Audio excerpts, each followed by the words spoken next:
India's #1 news network. And you're watching News 9. English news as it should be.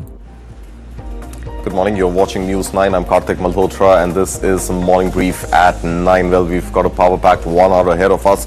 To begin with, news that came in yesterday. TCS, Tata Consultancy Services, is likely to lay off as many as 12,000 medium and senior level employees. That's the news coming in. We will bring you an expert view on the grim reality of India's IT sector. Also on the show, US has struck a trade deal with the European Union. 15% tariff on all EU goods entering US, nil tariff on US goods entering Europe. And finally on the show, we'll also bring you, will Indian markets finally get out of the consolidation mode?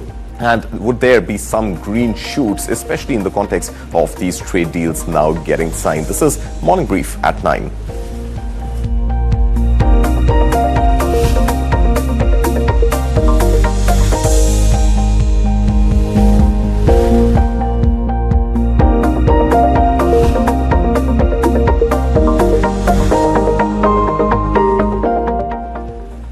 This is Morning Brief at 9. First up, let's bring you the headlines that we're tracking for you this Monday morning. United States and European Union reached landmark trade deal with 15% tariff and $600 billion of EU investments in American energy and defense.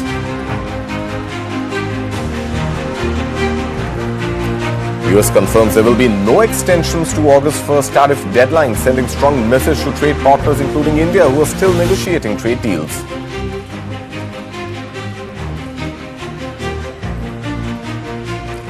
TCS to lay off over 12,000 employees globally as part of future-ready strategy amid weak tech demand and rising AI-led restructuring.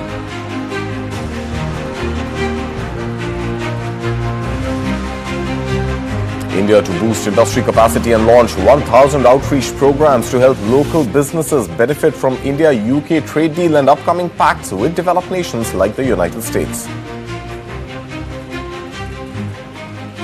Meanwhile, India to receive global recognition for Kolhapuri chappal design as GI tag products after Prada controversy, says Commerce Minister Piyush Goyal.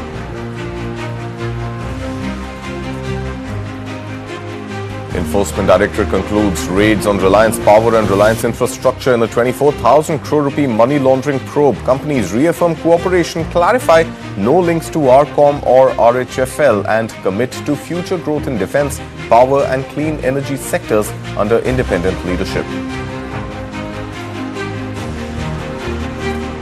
Tata Communications received 7,827 crore rupee demand notice from Department of Telecom for AGR dues spanning FY 2005-06 to FY 23-24. Company says appeals pending in Supreme Court and Telecom Dispute Settlement and Appellate Tribunal.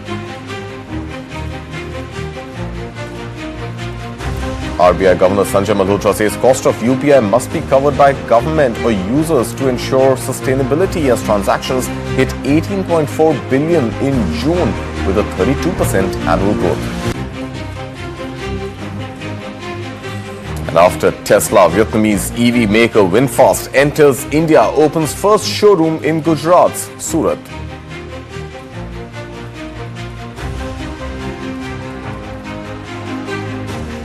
Big story we're tracking this Monday morning. Following months of tense negotiations, the United States and the European Union have reached a trade agreement on Sunday. The deal includes a 15% tariff on most goods, including cars, as well as major European investments in American energy and military equipment. Now, American goods to EU countries will move tariff-free. By all accounts, it is another win for US President Donald Trump and his hard negotiations seeming to work out in favor of the United States. For EU too, though, 15% is a better deal than the 30% tariff that would have come into effect on Friday, August 1st, if the deal was not agreed upon.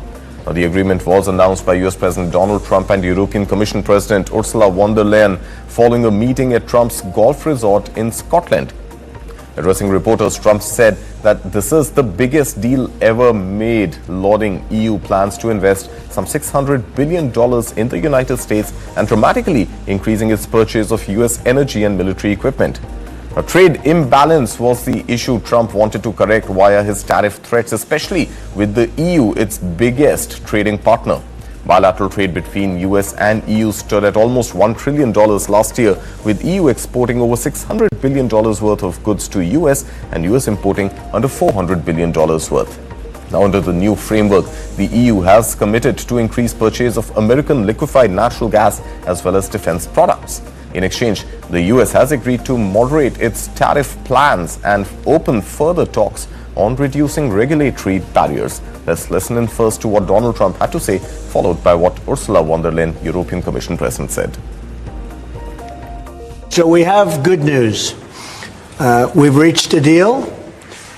It's a good deal for everybody, I believe. And I think you were saying this is probably the biggest deal ever reached in any capacity, trade or beyond trade. They're agreeing to open up their countries to trade at zero tariff. So that's a very big factor. Opening up their countries, all of the countries will be opened up to trade with the United States at zero tariff. We have a trade deal between the two largest economies in the world. And it's a big deal, it's a huge deal. It will bring stability, it will bring predictability. That's very important for our businesses on both sides of the Atlantic. It's 15% tariffs across the board, all inclusive. The investments Mr. President just described, that going to go to the United States and the purchases over there. Indeed, basically the European market is open. It's 450 million people. So it's a good deal. Well, the US markets as well as European markets are likely to react positively to this news as they open a few hours from now. Meanwhile, the United States has made it official that there will be no further extensions to its August 1st tariff deadline. US Commerce Secretary Howard Lutnick confirmed on Sunday that the tariffs will now be enforced without delay or exception. Speaking to Fox News, Lutnick said that there will be no extensions on no grace periods, adding that customs will begin collecting duties starting August 1st. Remember, the move highlights a tough stance from the Trump administration, especially for countries like India that are still negotiating trade deals.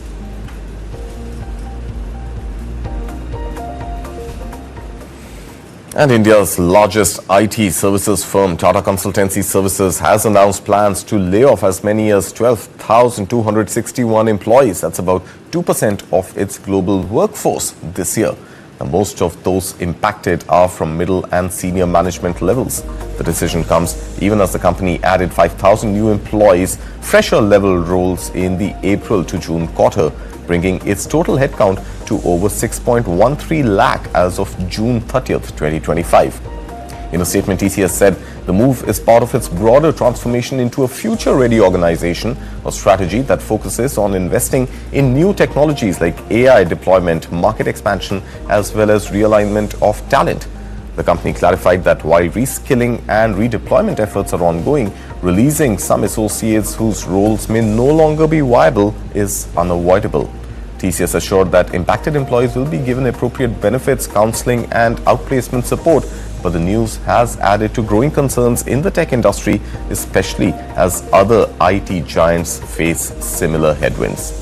Prabir Jha, distinguished HR strategist and founder and CEO of Prabir Jha Associates, is joining me this morning. Good morning, Mr. Jha. Pleasure having you back with us on News 9. Now, let's look at the news which is coming in not just from TCS but from across the IT pack, especially with the abysmal results that were displayed in Q1. Now, coming to the TCS statement, if being future ready is all about AI and automation, then why the need to fire employees instead of reskilling them as well as perhaps initiating some lateral hiring? Now, is this a charade for pure demand contraction and cost cutting, given, of course, what we spoke about TCS's abysmal Q1 numbers? Karthik, good morning. Always a pleasure to be on your show. And it may not be a charade, but very clearly the headwinds are very, very strong. And the need to rationalize costs and I'm glad actually to see that, the action is happening more at senior and middle management levels and not just at entry-level jobs, which has been the practice hitherto. I, however, see this more in terms of the need of rebalancing the workforce. And we are actually moving from a plain vanilla right sizing to actually right skilling of the workforce. And, in a very AI-led work design and the future of work agenda, it's not very easy for everyone, especially after you've spent 15 plus years. I don't know what this middle management is, but 15 odd years. And not everyone is a willing learner. There is a mindset. And the only question I would have asked is the writing was on the wall. Why did TCS or such a company not wake up a year ago, 2 years ago? Instead of doing a 2% straight off the cliff at the moment, this was waiting to happen. And therefore, to me, it's not a surprise. And the fact that some people, roles are redundant, and more importantly, some people are unwilling to reskill themselves, will lead to issues not only in IT companies, but I dare say I see this happening in other industries as well. So it's a wake-up call for a lot of people. Of course, no doubt a wake-up call, Mr. Jha. But up until now, correct me if I'm wrong, the assumption was that AI and automation are going to eat into entry-level jobs. But what we are now hearing is that this 2%, that's about 12,000 people that TCS will let go of in this year, are senior and middle management roles. While you said that in some way this is a rebalancing and the right sizing, but at the same time, it's not really freshers. In fact, on freshers, the guidance says that more employees are likely to be added. I'm just a little surprised that if AI is the reason and automation is the reason, then why is it that entry-level jobs are not being impacted, rather senior-level roles are getting hit this time? Good question, Karthik. And I personally believe that maybe entry-level jobs are coming with more ready-to-deploy, working hands kind of jobs and roles, so it's easy. Second is maybe they are more moldable. Third, the cost implications are a little different.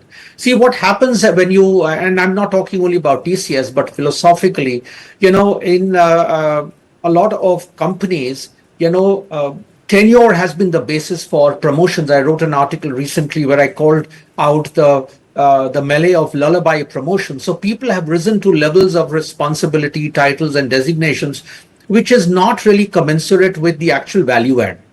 And I believe that a lot of organization design is going to get impacted.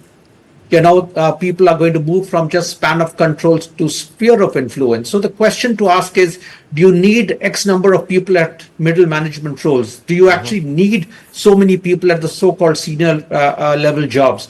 And I think when you start looking at and evaluate jobs and value add, there's a lot of fact that many companies over the years have actually acquired.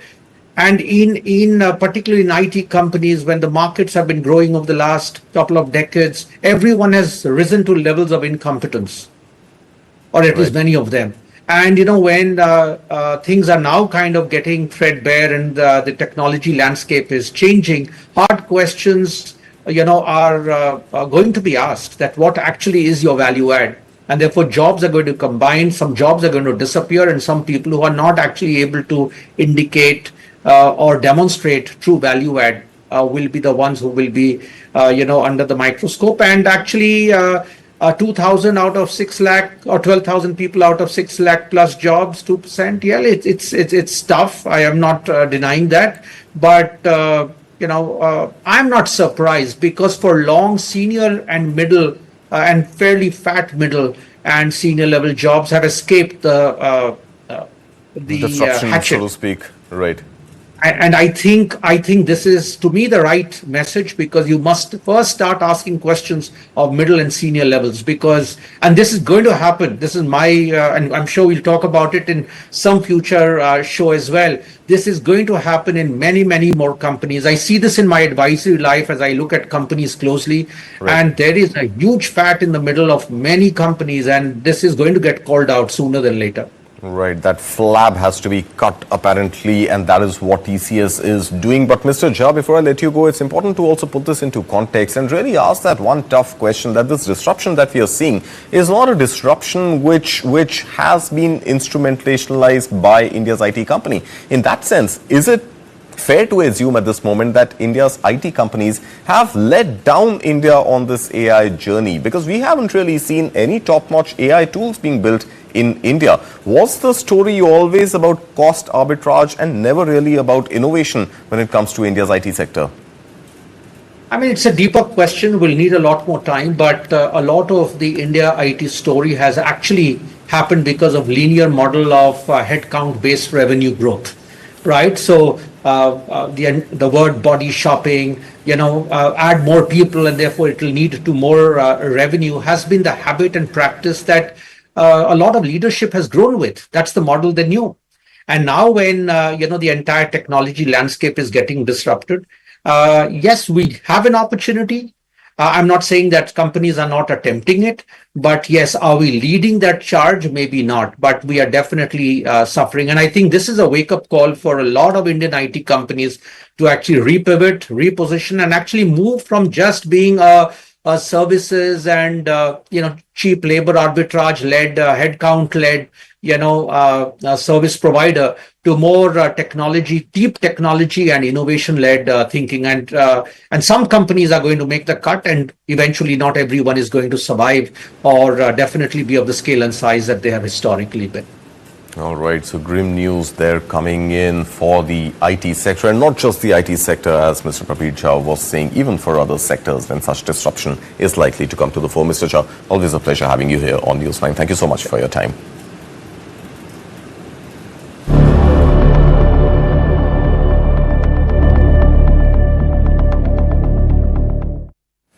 And let's move on now to the business in Parliament. A detailed discussion on Operation Sindoor will begin in Lok Sabha and Rajya Sabha from today. Both ruling and opposition parties have consented to a marathon 16-hour debate in each house, which is most likely to stretch longer in practice.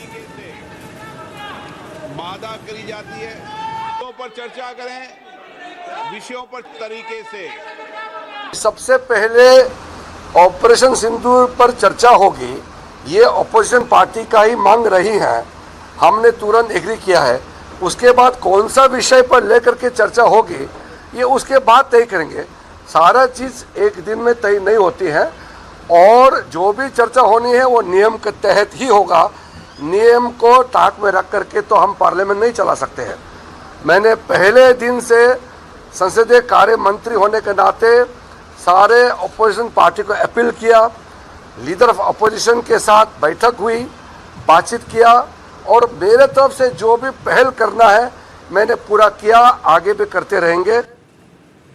Well, the first week of Parliament's monsoon session saw disruption, and now the stage is set for a fiery debate on the Pahalgam attack and Operation Sindoor, which India carried out in retaliation.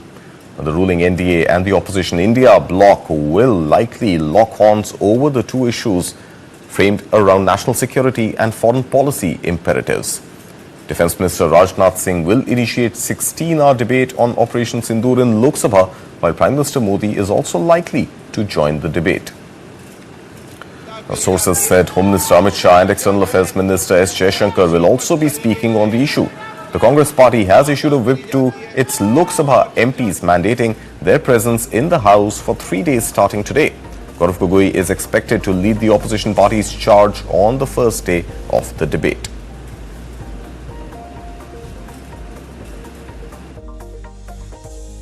Operation Sindoor Pakistan और आतंकवाद के विरुद्ध एक सफलतापूर्वक सेना की कार्रवाई की कहानी है। इसी तरह से भारत सरकार की भी सबक सिखाओ की एक सफलतापूर्वक कहानी है। विपक्ष अगर उस पर बार बार टिप्पणियां करके प्रश्न खड़े करके उलझाता है तो यह एक किस्म से देश का और सेना का अपमान जैसा है। विपक्ष ने देश का और सेना का सम्मान करना सीखना चाहिए। And we will slip into a short break right now, but coming up on the other side, we'll have Avinash Gorakshakar to decode the mood on Indian markets. Will they continue to remain in consolidation phase despite the US and EU striking that trade deal? That and more on the other side. You're watching Morning Brief at 9.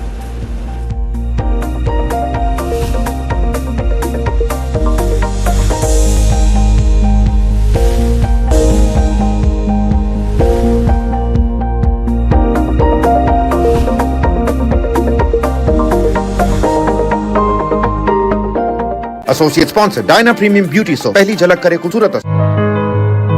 खूबसूरत सी तुम कोई चिंता करो, पीछे भरोसा खड़ा है तुम्हारे, तुम नया कल बनाते रहो।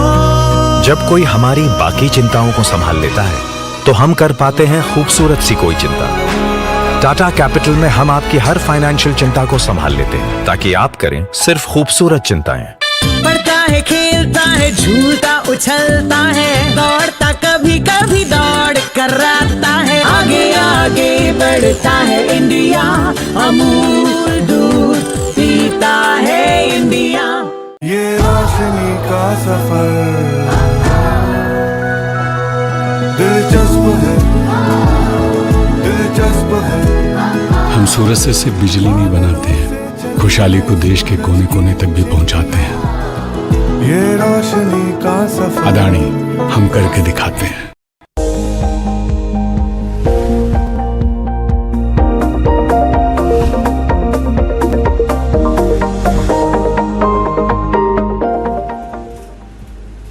Welcome back. You're watching Morning Brief at 9. Let's bring you all the market action. Remember, Indian markets, Asian markets, including Indian markets, open well ahead of US and Europe, and that is where the headlines would emerge later in the day after the US and EU have struck that trade deal. Meanwhile, Asia is offering mixed cues this morning. Japan, Nikkei 225, which was among the first few countries to strike that trade deal with the US, is slumping today, perhaps on the news of Europe and US likely to trade more. So the Nikkei 225 is down about 3/4 of a percentage point. Meanwhile, other Asian markets are responding in a mixed manner to news flowing in from overseas.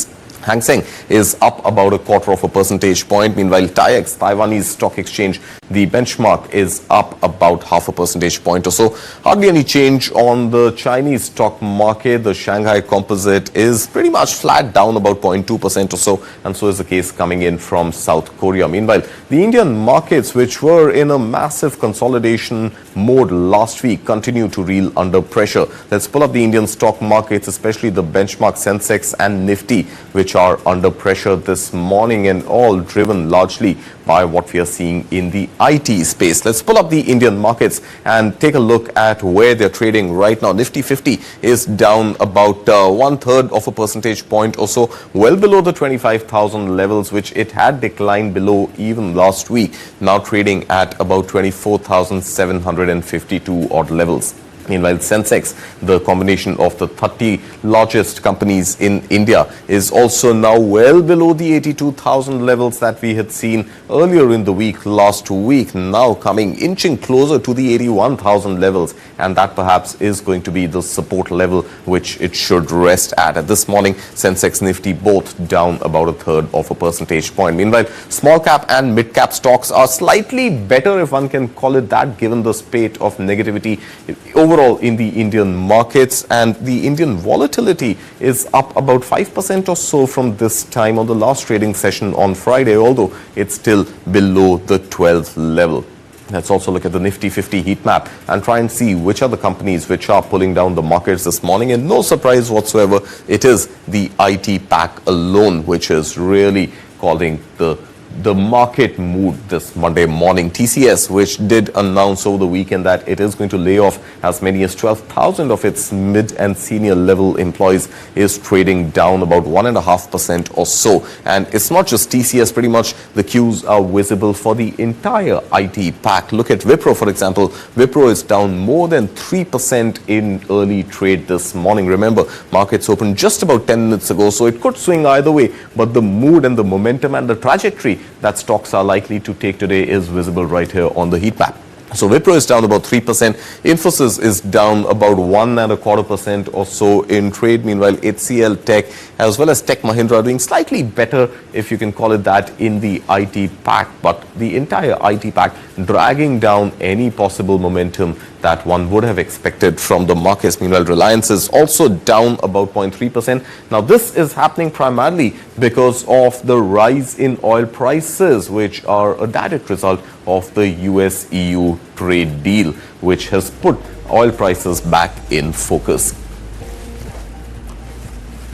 So that's the mood on the markets this morning. We, of course, don't really have a view right now on the banking sector and other such stocks which are pretty much flat right now. But like we told you, it's the IT sector pulling down the markets this morning.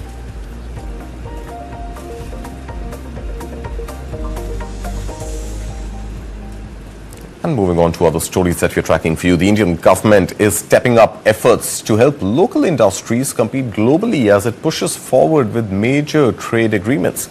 Commerce Minister Piyush Goyal announced that he will personally meet with industry sectors daily to help them scale up, expand capacity and tap into opportunities under new trade deals, including the recently signed India-UK Comprehensive Economic and Trade Agreement and an upcoming pact with the United States, now apparently in advanced talks.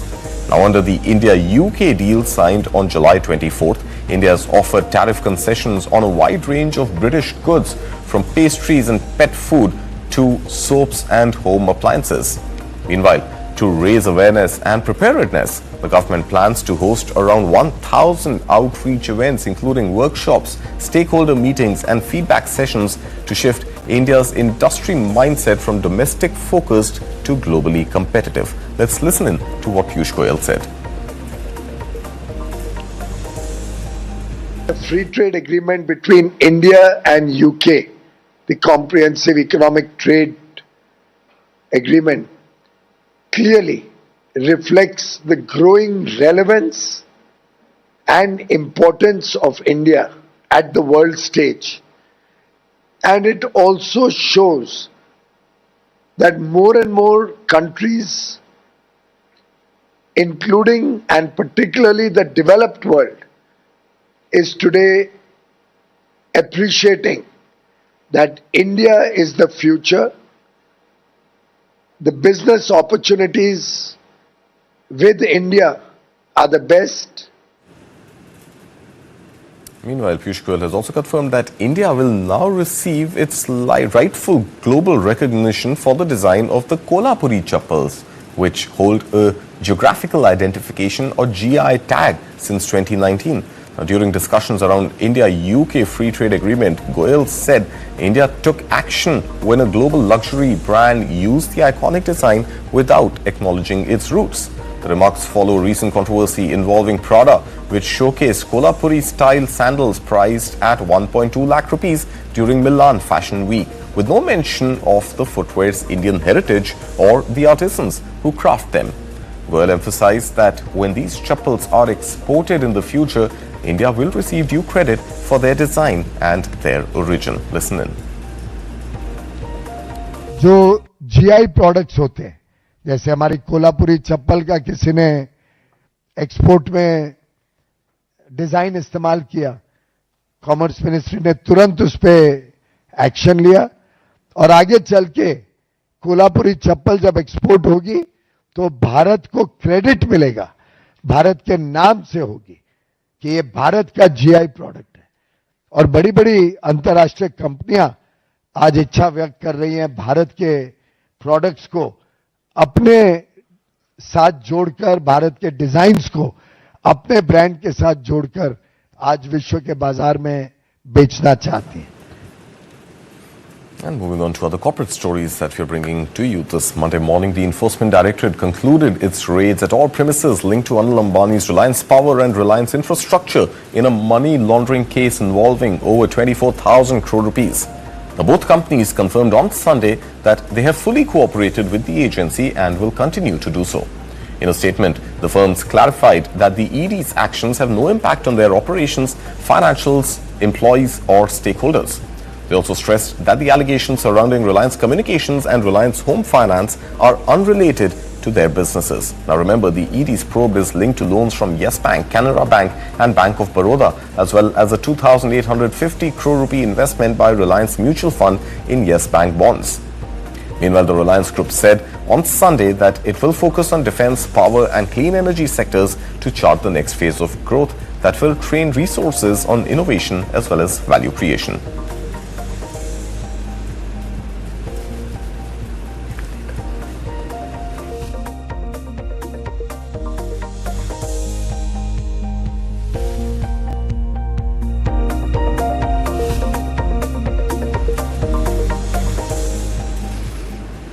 And in other corporate news, Tata Communication has received a show cause cum demand notice from the Department of Telecommunications for staggering 7,828 crore rupees in adjusted gross revenue dues. The notice covers liabilities from FY 2005-06 to FY 2023-24, according to an official disclosure by Managing Director A.S. Lakshmi Narayanan. The demand includes 277 crore rupees related to disallowed deductions under Internet Service Provider and National Long Distance licenses for FY7, FY10 and FY11. The company clarified that it already has pending appeals in both the Supreme Court and the Telecom Dispute Settlement and Appellate Tribunal regarding its international long distance NLD and ISP licenses. Now, this comes amid the long-running AGR dispute where the government had earlier calculated that telecom firms collectively owed around 1.65 lakh crore rupees till FY19. Tata Communications is currently addressing its options and has yet to respond publicly to the revised demand.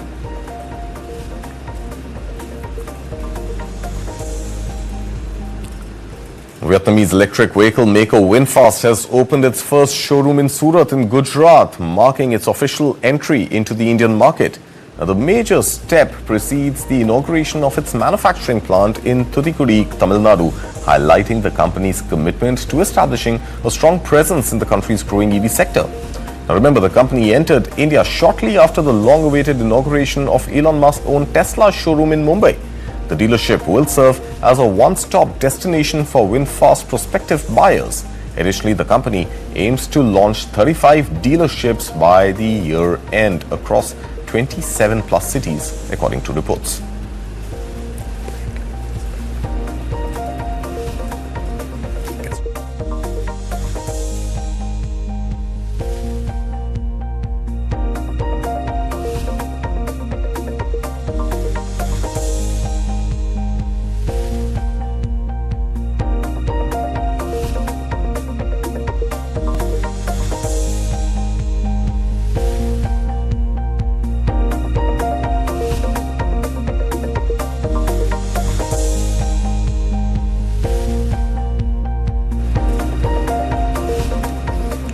And time for another quick break. Avinash Garakshakar is all mic'd up and waiting to join us right here on the show. We will bring you what to expect from Indian markets on the show today after a very short break. Stay tuned.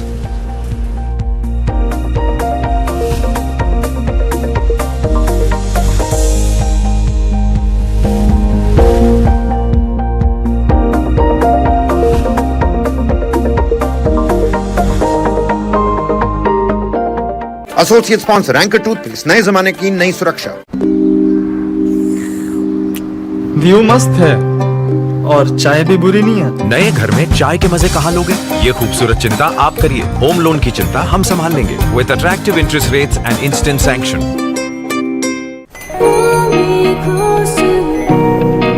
Go condoms? It's over there.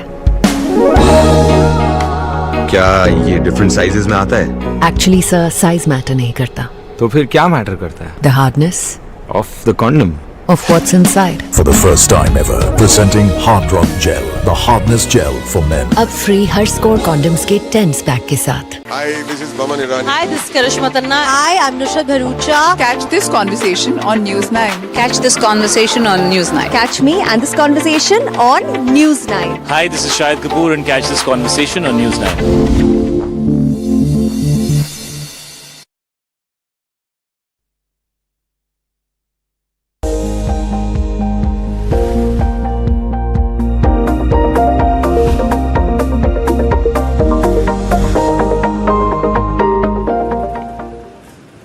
Welcome back. You're watching Morning Brief at 9. Let's bring in all the market news now. Let's pull up the data. Markets had opened with massive cuts this morning. Sensex and Nifty were down about a third of a percentage point, but there seems to be at least a little bit of recovery now. Nifty 50 is now down about 0.2% or so. So is the case with Sensex, but still the momentum in the markets continues to be negative, although we are seeing some recovery in the small cap and mid cap space, which all opened in the red but has since recovered a little bit this morning. morning. Avinash Korakshakar, Head of Research at Profit Mart Securities, joins me this morning. Good morning, Avinash. We saw a massive sell-off in the first few minutes in the IT sector, but there seems to be some semblance of balancing which is now visible.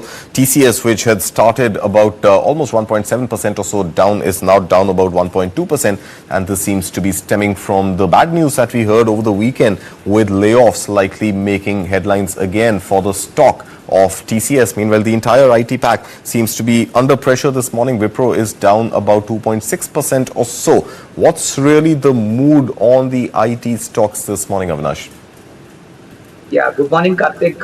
My sense is that IT sector is going to be now in a very troublesome kind of and a challenging kind of phase. Clearly, 2% cut in the workforce is definitely not a good reason to celebrate. And I think this is a very clear indication that cost pressures have now significantly gone up. Growth has slowed down, and I think companies like TCS, when they talk about wage cuts, that definitely clearly indicates that how the smaller players are going to react. The larger companies like Infosys, HCL Technologies, I think my sense is that you could possibly see some commentary coming on this fact even from the other companies in the very near term. And that is something which is now going to trouble the market, because clearly on 1st August, what comes out in the US-India trade deal is also going to be equally important, because US continues to be the mother market for almost all the Indian IT-based companies. So I think, it's going to be a little cautious view now. We would definitely advise all investors to be a little cautious here, because despite the balance sheet strength, despite the cash positions, if growth quotient doesn't come, and if the cost pressures continue to go up, then I think at least for the next 2 to 3 quarters, you're going to see a little bit of pain for large players like TCS and the other comparable names I spoke. So I think you'll have to be very careful on what you choose. I think companies which are into the AI, machine learning, or maybe in the SaaS space are companies which are fairly defensive and are fairly attractive. So, companies like KPIT, Persistent, Intellect Design, these could be companies which could benefit. But the larger players are definitely now going to see a very challenging path going forward. While, of course, the red hot blue chip companies of India's IT sector, the bellwethers, under pressure, and handle with care is a word coming in from Avinash. But Avinash, you did mention the trade deal on 1st of August or the tariffs. Well, not sure if India would be part of the tariff list, because we definitely are unlikely to have a trade deal with the US by August 1st, and that could spill into another few weeks, because the latest we are picking up is that the US negotiators will be in India in the 2nd week of August. But that notwithstanding, US and EU have gone ahead and stitched a trade deal. The Indian markets, however, still do not seem to be rejoicing too much on the certainty or some degree of certainty which is creeping into global trade. We didn't see any reaction whatsoever on the Japanese trade deal or the Indonesian or the Philippines trade deal with the US, and even this morning the India-EU trade deal is not really getting the markets to lift off on the springboard. No, I think clearly the focus point, Karthik, continues to be the India-US trade deal. I think what has come for the EU has definitely been a good surprise, because markets were expecting a slightly higher tariff structure. And I think, companies like Tata Motors, which has got a large exposure to Europe and the US markets, I think you could be seeing that today Tata Motors is slightly up, because this is definitely going to be a reasonably good positive and a sentimental booster for a stock like Tata Motors. Markets were expecting a significantly high tariffs. So to that extent, I think, some uncertainty is now out of the markets for companies like Tata Motors. But more importantly, unless the trade deal with India is signed, I think, sectors like pharma, auto, IT, these are sectors which are directly positioned to the global markets. And auto components also, if you can add, there are many companies which export to the Europe, which export to the US markets. So until clarity comes in, the Indian markets are not going to go anywhere. And I think this is one factor which is actually made the market look very sluggish. So let's hope that something sooner or later is announced, and that finally clears all the uncertainty which is prevalent as of now. Yeah, absolutely. And Tata Motors, like you mentioned, the stock is already up about 1.5% or so in trade this morning, Avinash. But interestingly, another insight that we are getting now is also from Reliance Industries. Remember, Reliance Industries had opened the day weak. In fact, the stock was down about 0.3% or so. And it's been a complete U-turn on Reliance, and the stock is up about 0.3%, despite the fact that there is a spike in global oil prices. So oil prices, the price going up, likely to impact the margins of Reliance, but we are still seeing Reliance, which has bounced back from the negative now to the positive. What's going on here? No, I think, see, Karthik, my guess is the numbers which came, in the markets was slightly below expectations. But I think the near-term trigger for Reliance is going to be the Reliance AGM. There are a lot of expectations that on the geo business, on the retail business, there could be some sort of big announcements by the management. And I think retail is one area where a lot of talk in the market has been going on that some indications of value unlocking could happen in the near term. So I think the oil business is going to be a steady business. We don't expect any major positive surprise, at least for the next 1 to 2 quarters. And I think clearly oil prices go up and down. The refining margins, I don't think for Reliance are going to be impacted either positively or negatively in a big way. So let's wait and watch for the Reliance AGM. I think, we could see some sort of big news flow coming in at that point of time, which the markets are looking forward to. All right. And talk to us about other aspects that come out of this trade deal between US and Europe, especially with respect to the dollar index, which is now down, about 97 odd levels. Remember, this was once nearing the 110 levels, but the dollar index is now down. So the dollar is weakening. The euro is becoming a little more lucrative. We are also seeing, like we mentioned, oil prices are going up, but at the same time, gold is coming down. And overall, the sentiment in the markets, Avinash, now instead of being a buy on dip market, it seems to be a sell on rise market. So overall, what should be the trading strategy? Which are the asset classes and which are the bets that retail investors should take in a volatile time like this? No, I think, clearly a sustained recovery in the equity markets here would depend on how earnings numbers pan out in the second quarter. I think earnings numbers, as you are aware, Karthik, have been below expectations.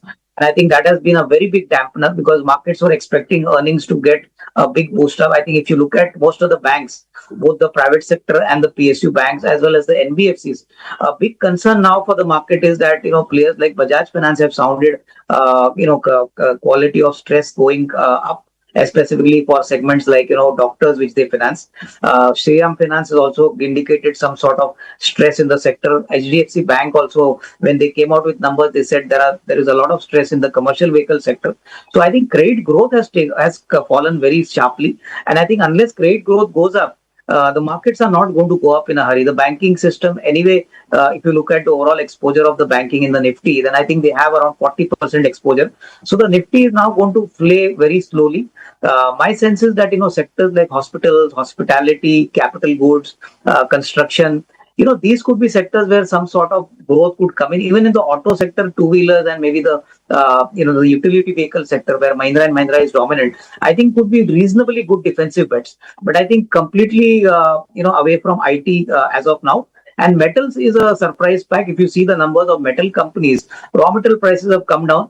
So I think net it's a mixed bag of numbers, but markets expect a better earnings. Raw material prices have come down. So I think net it's a mixed bag of numbers, but markets expect a better earnings number for quarter 2. And unless that happens, markets are going to struggle. So I think, you'll have to go through this pain for at least one or more quarter. And then only I think you could see a good rise. But eventually, I think equity will play out possibly in a better way in the second half. Gold prices have gone up. So frankly, at these levels, I don't think it is an investment grade kind of asset class. And interest rates, the way they are going, I think we could expect another rate cut, hopefully, maybe not immediately, but going forward. So that makes equity definitely a much more asset class to invest in the next 12 to 15 months. All right, stay invested in equities is the word coming in from Avinash Gorakshakar. But one more quarter of pain and hopefully better Q2 results should lead to some sort of a rally in the markets. Avinash Gorakshakar, thank you so much with these inputs and for joining us here this morning.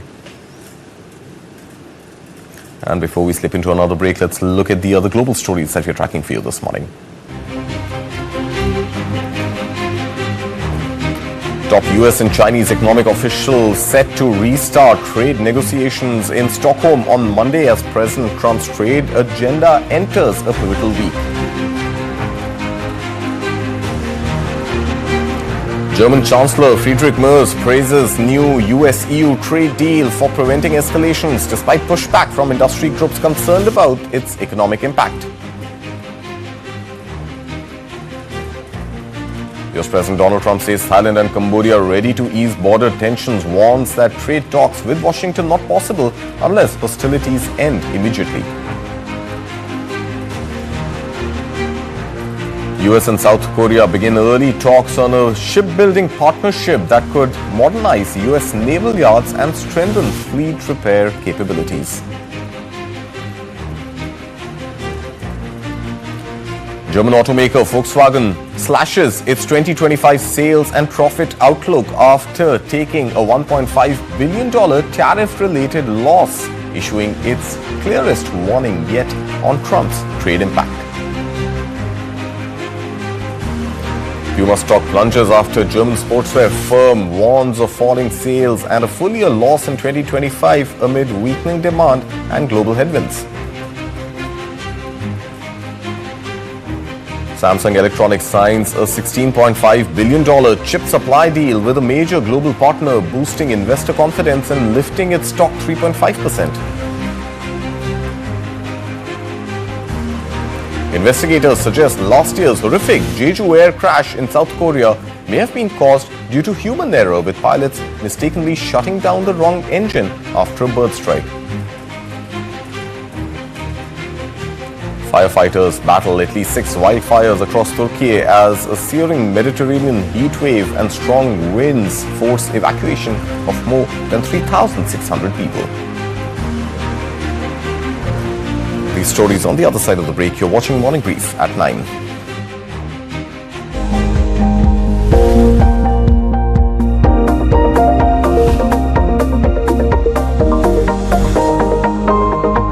Associate sponsor anchor toothpaste, नए जमाने की नई सुरक्षा। खूबसूरत सी तुम कोई चिंता करो, पीछे भरोसा खड़ा है तुम्हारे, तुम नया कल बनाते रहो। जब कोई हमारी बाकी चिंताओं को संभाल लेता है तो हम कर पाते हैं खूबसूरत सी कोई चिंता।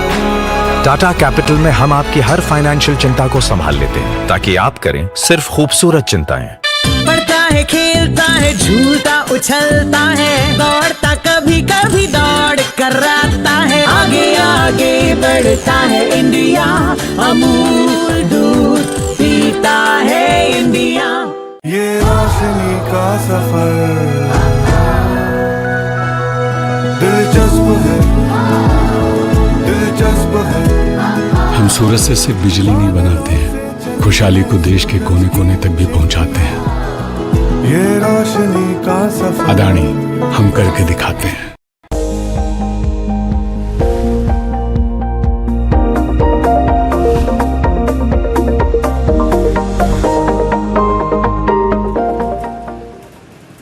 Welcome back. You're watching Morning Brief at 9 right here on News 9. US President Donald Trump said on Sunday he believes Thailand and Cambodia are now ready to resolve their escalating border conflict. He warned leaders of both countries that any trade negotiations with Washington would be halted unless hostilities cease. The death toll from the conflict has climbed past 30 as of Monday, including 13 civilians in Thailand and 8 in Cambodia, and more than 200,000 people have been displaced from border areas. Prime ministers of both nations are likely to attend peace talks in Malaysia on Monday, following Trump's pressure over the weekend. I asked my people, I said, how are we doing with Cambodia and how are we doing with Thailand? And they say they're going to be coming in at some point to talk. I said, well, let's call them right now. So I called the prime ministers of each. And I said, we're not going to make a trade deal unless you settle the war. A lot of people are killed, you know that, in a short period of time. The border, they're fighting pretty like wild. And I spoke to both of the prime ministers, and I think by the time I got off, I think they want to settle now. Staying with Asia, South Korea and United States are in early talks over a shipbuilding partnership that could see Seoul invest in upgrading America's aging shipyards and support repairs to the U.S. naval fleet. The discussions come as South Korea pushes for better tariff terms for its exports amid President Donald Trump's broader drive to counter China's dominance in shipbuilding by revitalizing the domestic industry. More details in this report. Pressure is growing for South Korean officials to reach a deal on tariffs after Japan's success in striking a trade agreement with the US this week. Now a shipbuilding partnership is one idea being discussed, according to government and industry sources, in exchange for better terms. A source says the tie-up would see Seoul invest in modernizing US shipyards and give more help to repair US Navy vessels. South Korean trade officials who declined to be named says the country's proposal of a, quote, Korea-US manufacturing renaissance partnership in areas such as shipbuilding had drawn strong US interests. Donald Trump has made it a priority to revamp the aging US shipbuilding industry in order to keep up with China, the market leader. His interest in Korean shipbuilding dates back to a 1998 helicopter trip to visit Goje shipyard. Lim Moon-kyu, a retired senior executive at the former Daewoo Shipbuilding Company, remembers accompanying the VIP guest who stood on top of the high crane to view the yard on a southern island. I think he must have felt that the size of the ship and shipyard were humongous. Clearly, he was impressed, saying wonderful, wonderful. Since he didn't know about shipbuilding. Lim thinks the occasion left a lasting impression on Trump that primed him to work with Korean shipbuilders to counter China. What carrots can we give to the United States except shipbuilding? Nothing but shipbuilding will be immediately possible, helpful to South Korea, and a huge help to the US. The repair of US Navy ships already happens in South Korea at Hanwha Ocean's Goje shipyard, which has the world's largest dock. Hanwha has also recently increased its stake in an Australian shipbuilder which owns a shipyard in Alabama building US Navy vessels. And another South Korean shipbuilder, HD Hyundai, formed a partnership this year with US defense-focused shipbuilder Huntington Ingalls. A researcher told Reuters the most realistic option for South Korea is to make a deal to fix a certain number of US Navy vessels annually or build parts for new ships. But obstacles remain to expanding the relationship. Woo Jong-hoon, a marine expert at Seoul National University, says US yards struggle to obtain parts and find local talent, while there's also a raft of US regulations that protect domestic shipbuilding. Ultimately, I think it is necessary for the South Korean government to control Hanwha and HD Hyundai well, to establish a strategy and become a control tower that can make suggestions to the United States. Wu said South Korea could skirt US regulations by building sections of ships to be delivered to US yards for assembly, or they could designate a South Korean shipyard as a special district where it's permitted to make US naval vessels.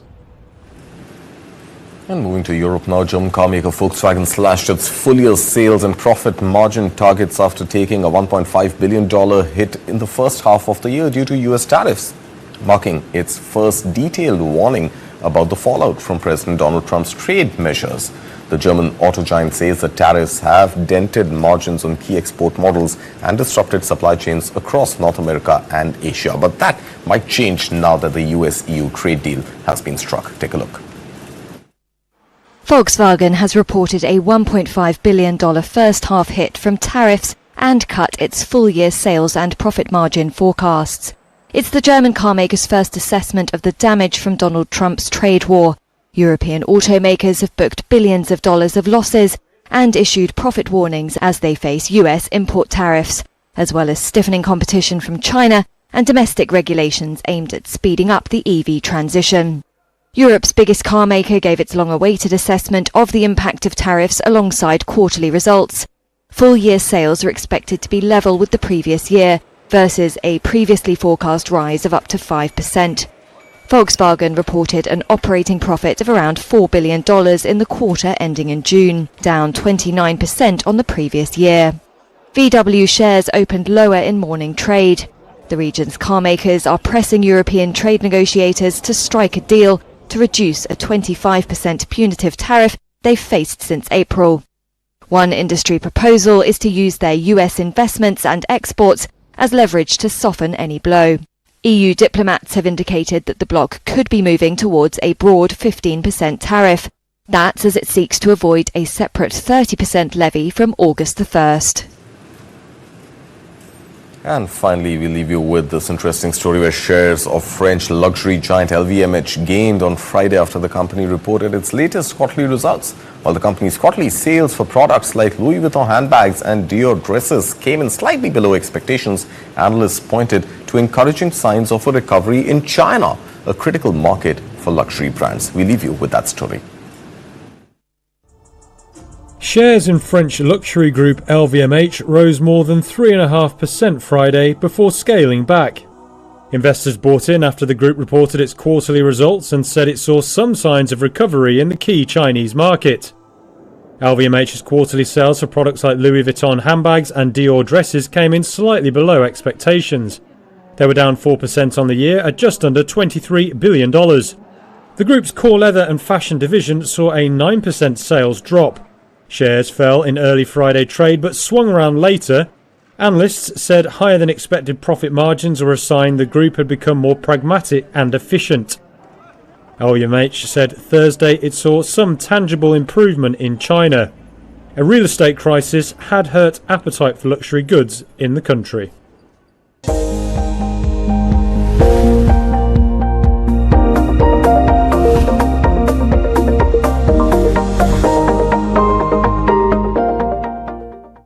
Associate sponsor anchor toothpaste नए जमाने की नई सुरक्षा भाई on road या of road road trip पे किस bike की सवारी होगी, ये खूबसूरत चिंता आप करिए। टू व्हीलर लोन की चिंता हम संभाल लेंगे with spot approval and loan up to 95%।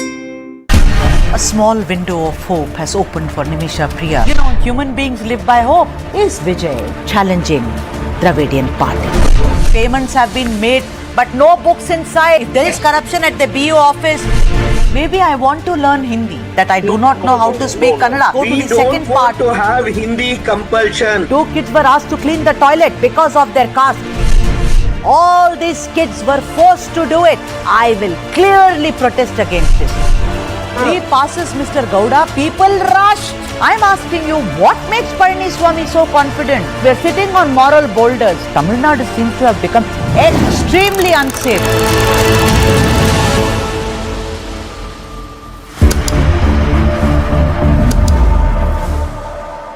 What is to the nines? In literal terms, it's perfection. But to us, it's not just a phrase, it's an attitude. One that starts at your desk and sends a statement to the world. To the nines is about taking